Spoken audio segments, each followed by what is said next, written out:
Yeah, this is Antonio Moore coming from Boyce Watkins site, Your Black World. It's a privilege to have, one of the greats on the NBA. That's one of the realists here to talk to us about some of the things he has going on, particularly a documentary, When the Bell Rings, that he just started. His team reached out to us and wanted to definitely, get a chance to talk to the Your Black World audience, talk to the Black audience as a whole about this documentary and why he chose to take part in it and everything of the sort.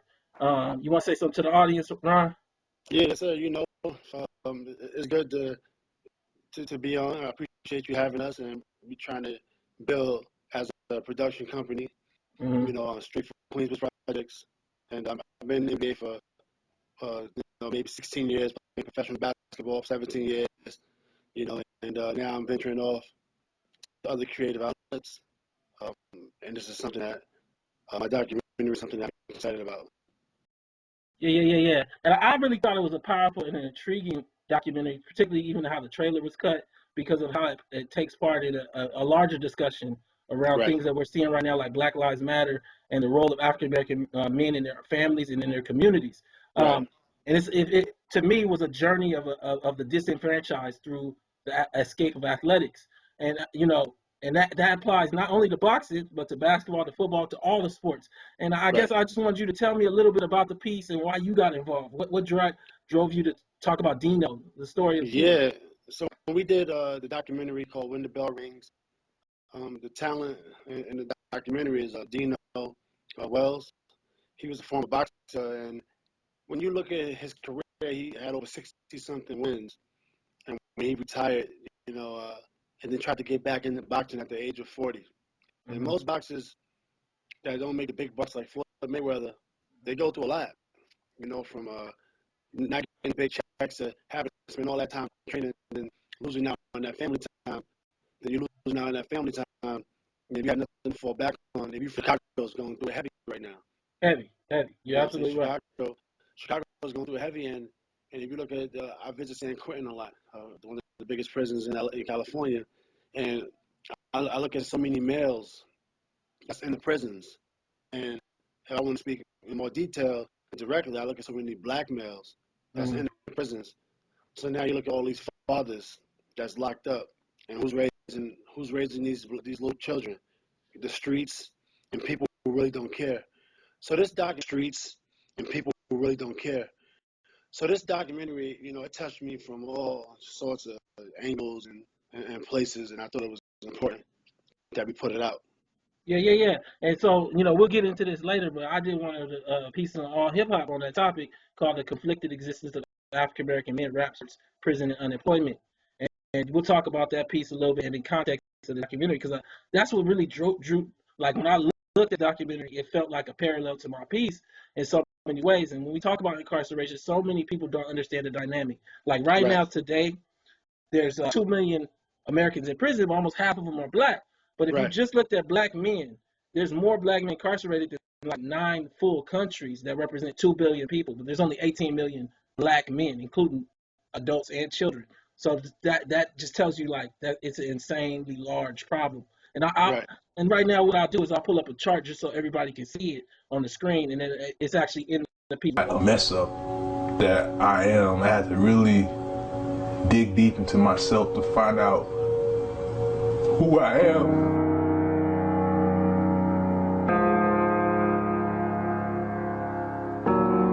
I was at Beast in the 90s. My total record was 67 and 13, 36 KOs. I feel like I was unstoppable. I can't go by another 20 years of saying, man, that would have been me.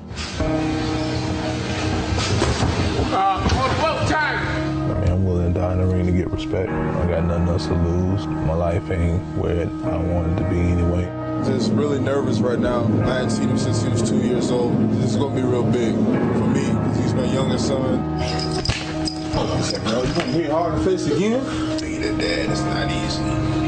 Get your toys, get your candy and shit. You want me to jump for you that, but you can't read a paragraph to me? And look in that corner. What they call me the leader? Really drove for me right off the bat is the powerful personalization of failure. You have this moment where Dino says, "Why am I such a mess up?" And I really thought that is what I was trying to capture as well when I wrote the piece I wrote, which is this idea of a systemic failure being individual, that somehow he didn't box good enough, and that's why he's in the situation he is, or the only reason why. And Right. I just wanted you to talk about that more, because you're on the other side of that. You're somebody who actually achieved the dream of some sorts. And Right. so, what do you think about how he personalized that, and how black men as a whole, like you talked about, how few actually make money boxing, but believe that they're supposed to make money boxing? Right. Yeah, I think in all sports, if you look at um,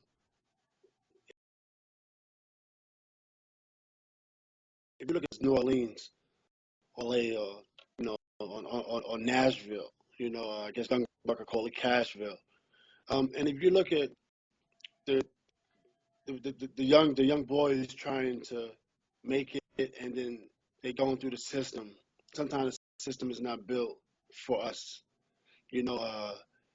So if you're going through a system that requires, a high level education, now what if you don't have a high level education? Are they going to are they going to look in your background and say, okay, this kid grew up without his father and without his mother, so we're going to give him a pass? No, they're not going to do that.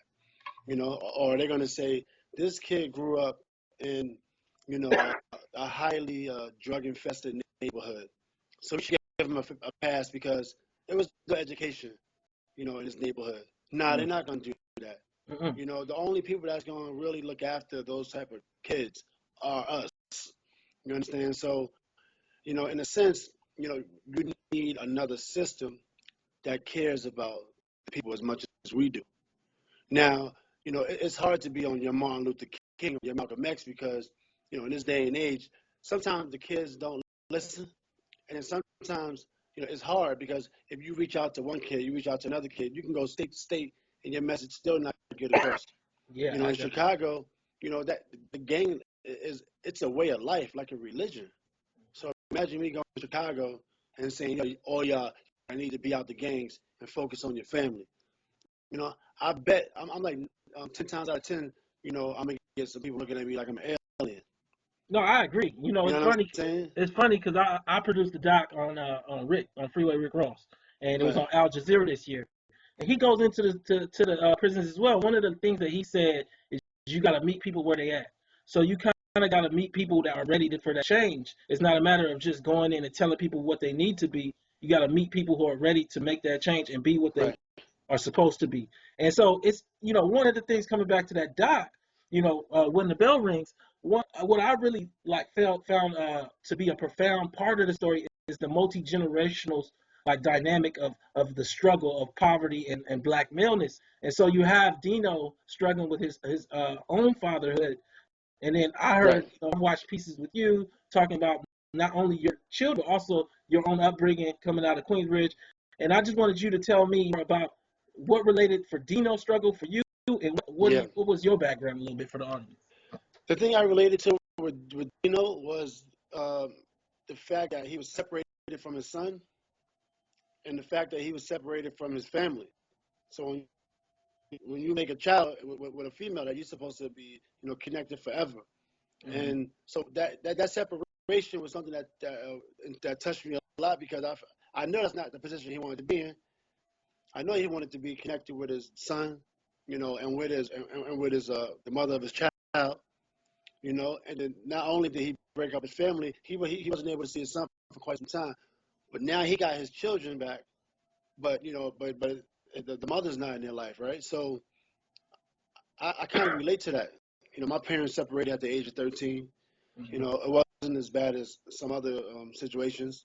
One of my best friends don't even know his father. And some of my family members don't even know their fathers. So when I was looking at the doc, I'm like, this is inspiring, and it's something I can talk about. So not only I can put out the documentary, I can also talk about it and then tell people why, I was touched by it. Growing up, I wish my parents would have stayed together. I think I would have made a lot of different decisions, in my life, but No, they I didn't. relate to you entirely, man. My parents had me 17 years old, 16 and a half, just, Right. so they were never together. And that's the dynamic that I totally can relate to. And Right. as a result, I know my father. I have a great relationship with my father. And so that's not my issue in and of itself. But I understand where you're coming from.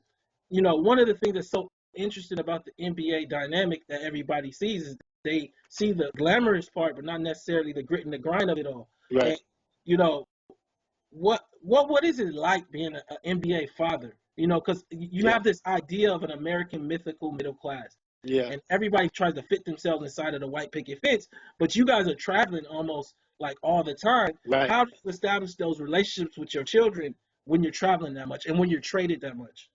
Well, it's hard because I know if a kid had a choice and you could say, hey, you could be with your dad 365 days a year, or you could have your dad away from you 200 days out of the year, you know, what would you pick? And the kid is probably going to say, I want my dad with me. I'm talking about kids that don't know nothing about, you know, money or anything. They don't want to be around their family, you know, and that's not the case with sports. But then you have to figure out ways to develop those relationships with your family, you know, and not everybody's good at that. That's why you see, you know, half of the athletes divorced, you know, and then we get and then what another problem is that, you know, we divorce the person that we were with, or we separate the person that was with us before. You know, we had this kind of this fantasy world, because this is fantasy. It's not real. There's only a selected few that get a chance to make it. You know, and then this is not reality. You know, you travel first class and pay all this money. You know, you can buy all the homes you want, but that's not real. That's not reality. You know, on average.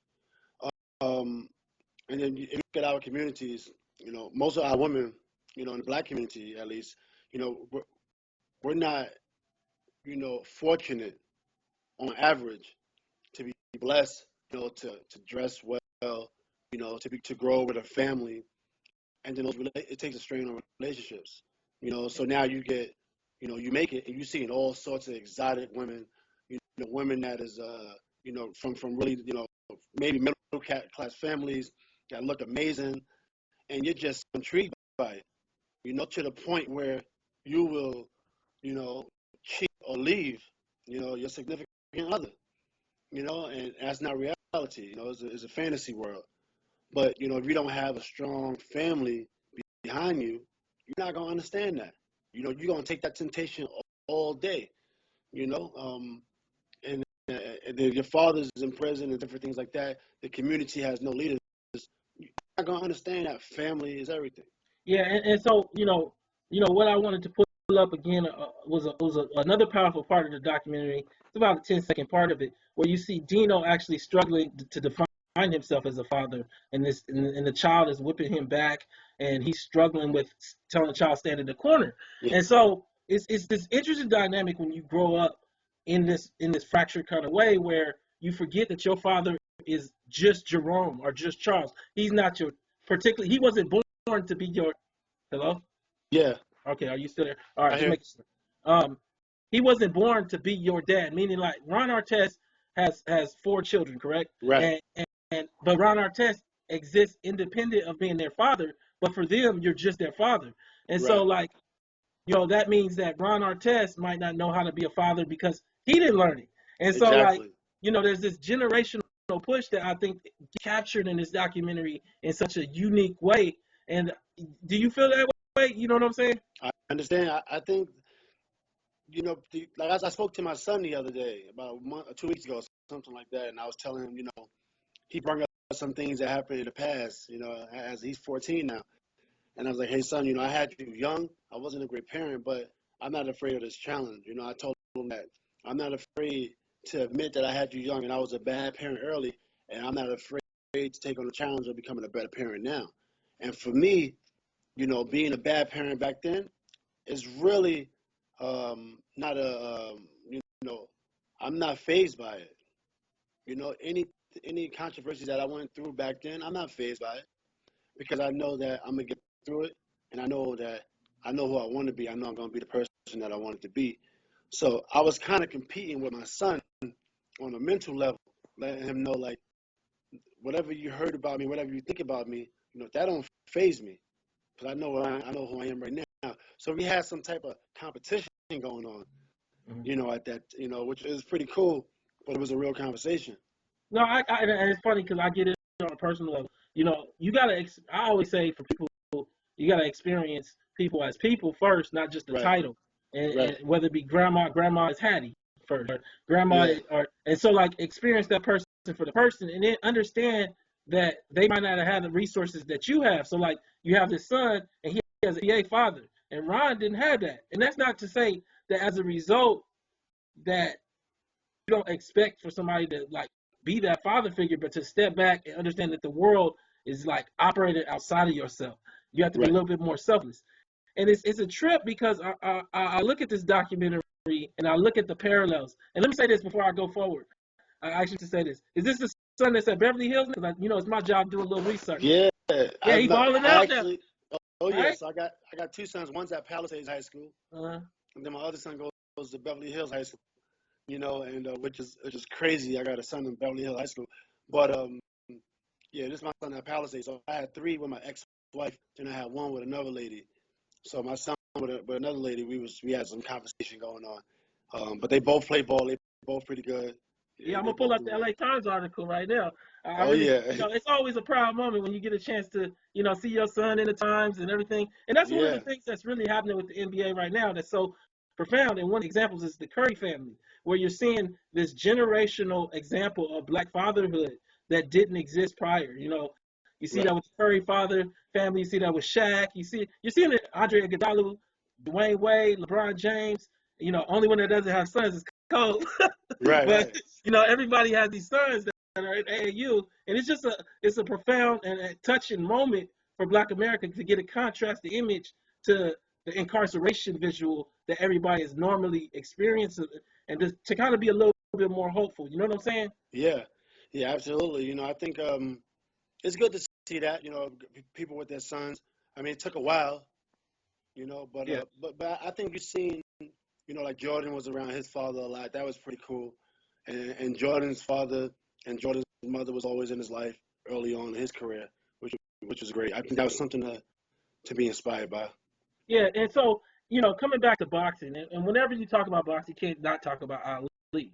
Oh And, yeah, and so when you look at Dino's story, and you look at this man that's 40 years old that's still trying to box, like what do you see? Is it inspirational, or is it, man, you need to stop trying to box and turn your life around? What do you see there on a level as an athlete that we right. might not?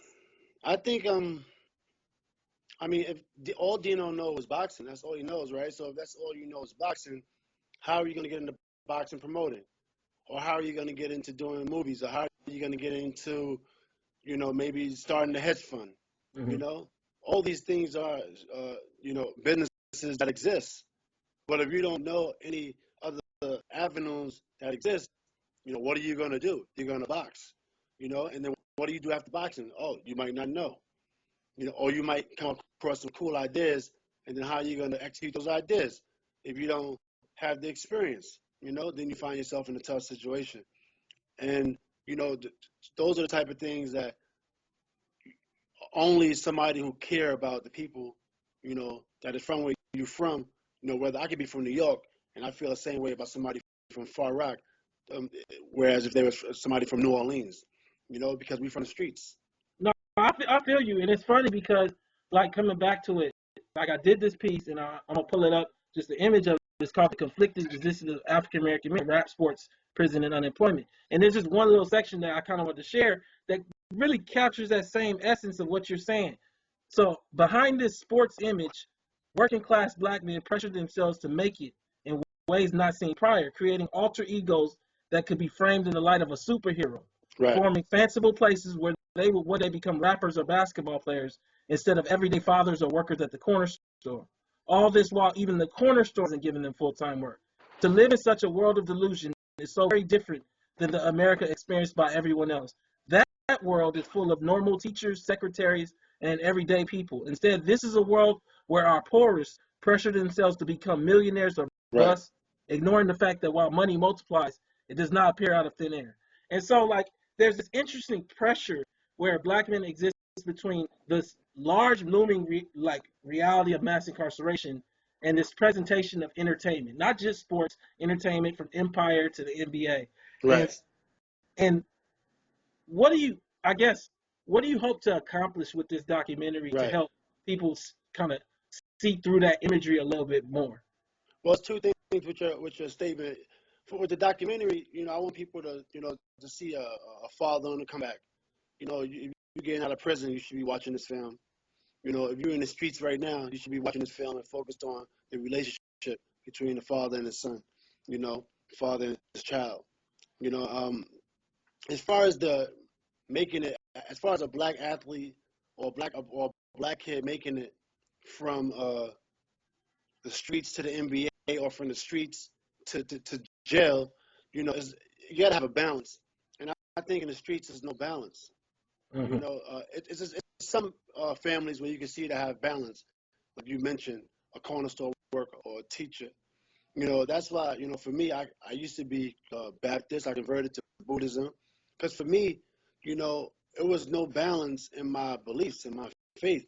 And in the world, there's no balance. You got Christians and Muslims fighting. So I always wanted to find my inner peace, and I want to be comfortable and happy.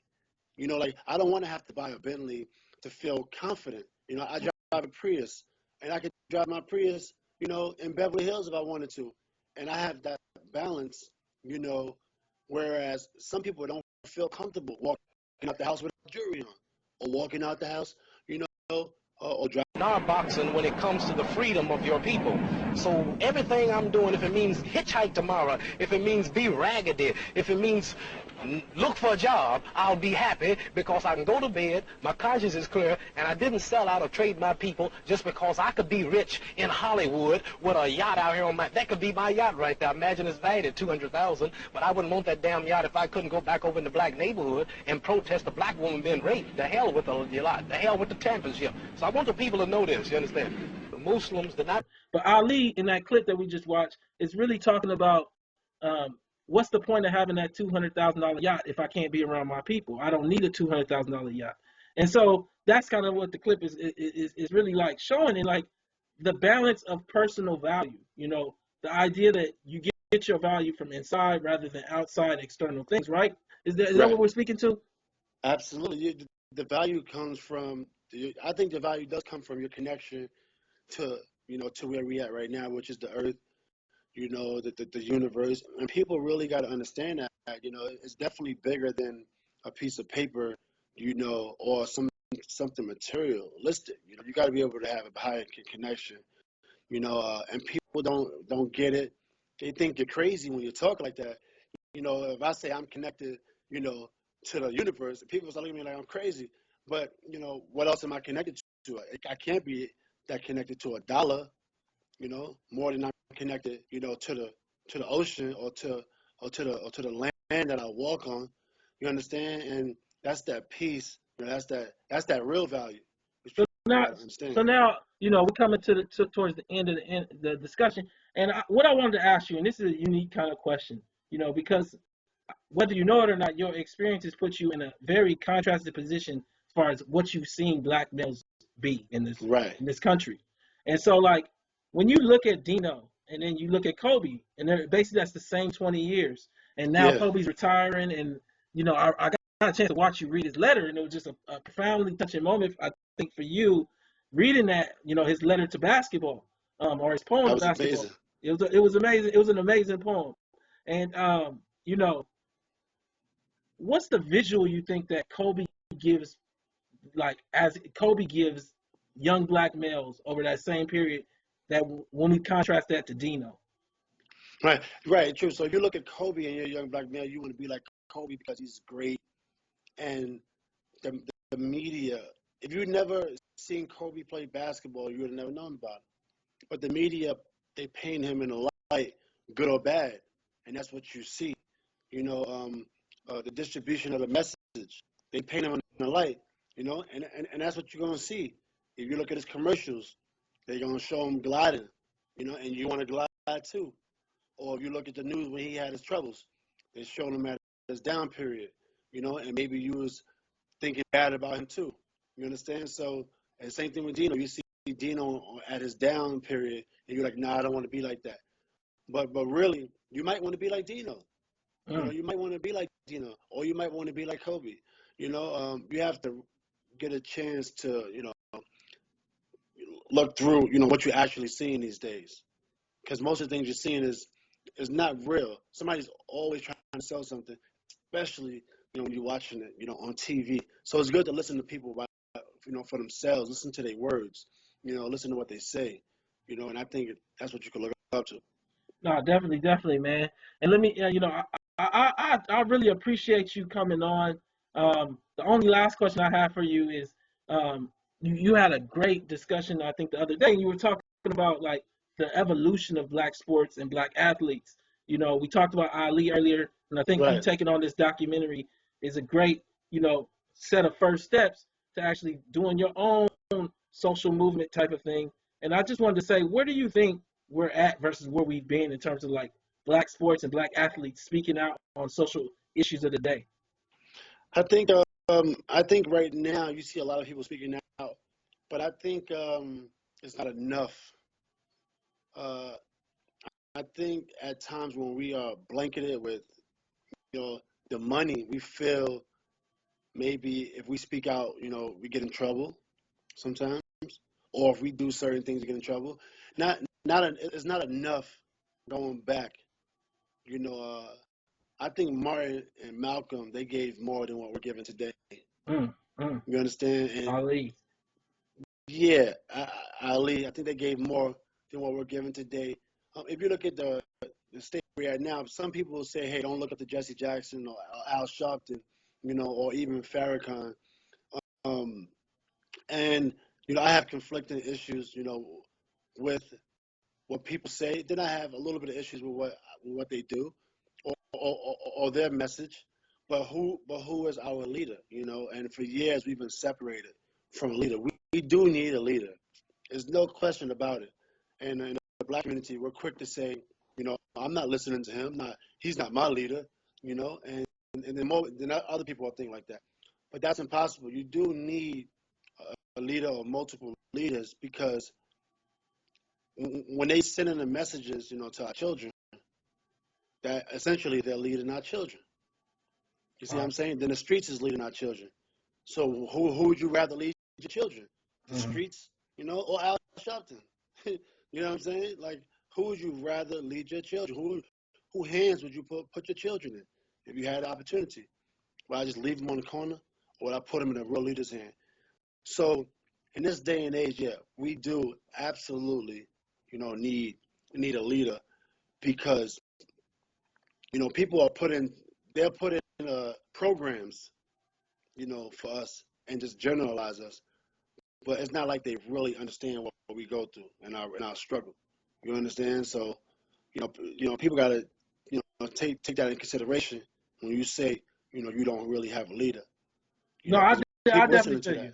I feel you, man. And I think that you taking on this when the bell rings, you stepping into where you discuss black male fatherhood, black family, is Right. definitely a powerful step about leadership at the individual home level. Because, Right.